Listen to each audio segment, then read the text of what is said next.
സങ്കീർത്തനങ്ങൾ 7. നീതിക്ക് വേണ്ടിയുള്ള പ്രാർത്ഥന. എന്റെ ദൈവമായ കർത്താവേ, അങ്ങിൽ ഞാൻ അഭയം തേടുന്നു. എന്നെ വേട്ടയാടുന്ന എല്ലാവരിൽ നിന്ന് എന്നെ രക്ഷിക്കണമേ, മോചിപ്പിക്കണമേ. അല്ലെങ്കിൽ സിംഹത്തെ പോലെ അവർ എന്നെ ചീന്തി കീറും. ആരും രക്ഷിക്കാനില്ലാതെ എന്നെ വലിച്ചിഴയ്ക്കും.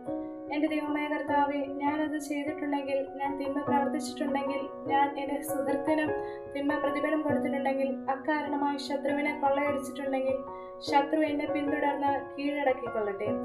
എന്റെ ജീവൻ നിലനിട്ട് ചവിട്ടി മെതിക്കട്ടെ, പ്രാണൻ പൂഴിയിൽ ആഴ്ത്തിക്കൊള്ളട്ടെ. കർത്താവെ, കോപത്തോടെ എഴുന്നേൽക്കണമേ. എന്റെ ശത്രുക്കളുടെ കോപത്തെ നേരിടാൻ എഴുന്നേൽക്കണമേ. ദൈവമേ, ഉണരണമേ. അവിടുന്ന് ഒരു ന്യായവിധി നിശ്ചയിച്ചിട്ടുണ്ടല്ലോ. ജനതകൾ അങ്ങയുടെ ചുറ്റും സമ്മേളിക്കട്ടെ.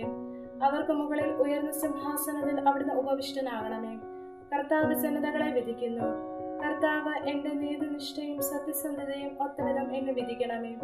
നീതിമാനായ ദൈവമേ, മനസ്സുകളിലും ഹൃദയങ്ങളിലും പരിശോധിക്കുന്നവരെ, ദുഷ്ടരുടെ തിന്മയ്ക്ക് അറുതി വരുത്തുകയും നീതിമാന്മാർക്ക് പ്രതിഷ്ഠ നൽകുകയും ചെയ്യണമേ.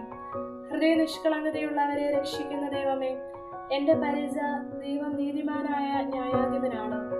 അവിടുന്ന് ദിനം പ്രതി രോഷം കൊള്ളുന്ന ദൈവമാണ്. മനുഷ്യൻ മനസ്സു തിരിയുന്നില്ലെങ്കിൽ അവിടുന്ന് വാളിന് മൂർച്ച കൂട്ടും. അവിടുന്ന് വില്ലുകുലച്ച് ഒരുങ്ങിയിരിക്കുന്നു. അവിടുന്ന് എന്റെ ശരങ്ങൾ തീയമ്പുകളാക്കി മാരകായുധങ്ങൾ സജ്ജമാക്കിയിരിക്കുന്നു.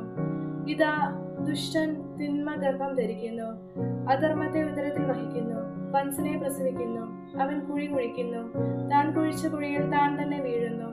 അവന്റെ ദുഷ്ടത അവന്റെ തലയിൽ തന്നെ പതിക്കുന്നു, അവന്റെ അക്രമം അവന്റെ നെറുകയിൽ തന്നെ തറയുന്നു.